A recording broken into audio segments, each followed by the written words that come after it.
are there soul families or soul groups, twin flames? Like, what's the purpose of that? There are definitely those. So we have mentioned before that before you incarnate into any experience, that you set into motion certain plans before you go. Just like you going on a trip, you make some plans. You don't plan everything, but you do plan some things. And one of the things that you do plan is who are you going to go on this trip with? You usually plan that when you're planning a vacation. You do also plan that before you incarnate.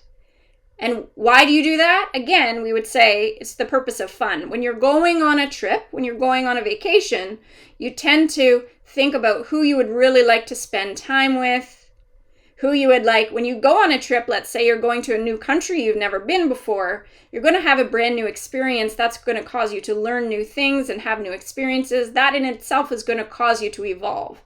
Same with your life experience. So you choose and you make agreements with those that you're going to go on this journey with, you're going to meet up with, mainly for the magic of it. Many of you have had the experience where you meet someone for the first time in your physical reality and you know that you have interacted with that being before.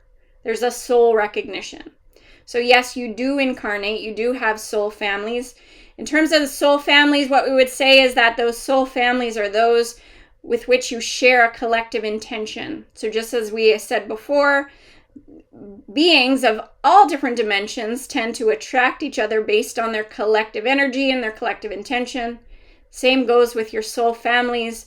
Those which you are similar to in terms of energetically speaking, you tend to spend time with those souls and you tend to plan these lifetimes, these experiences with those souls.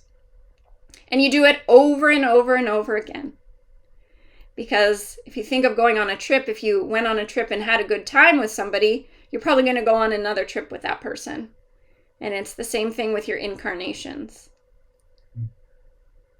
You also, in terms of certain relationships, we are thinking more of like the parent-child relationship.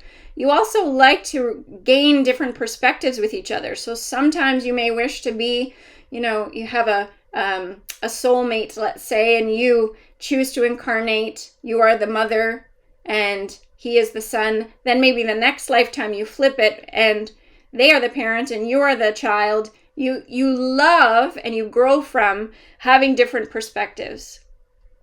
So what's very common is that you shift perspectives just to get a feel for, well, what is it like if I am the child? Or what is it like? So does that make sense? It's the perspectives, the various perspectives that help you experience and express and evolve.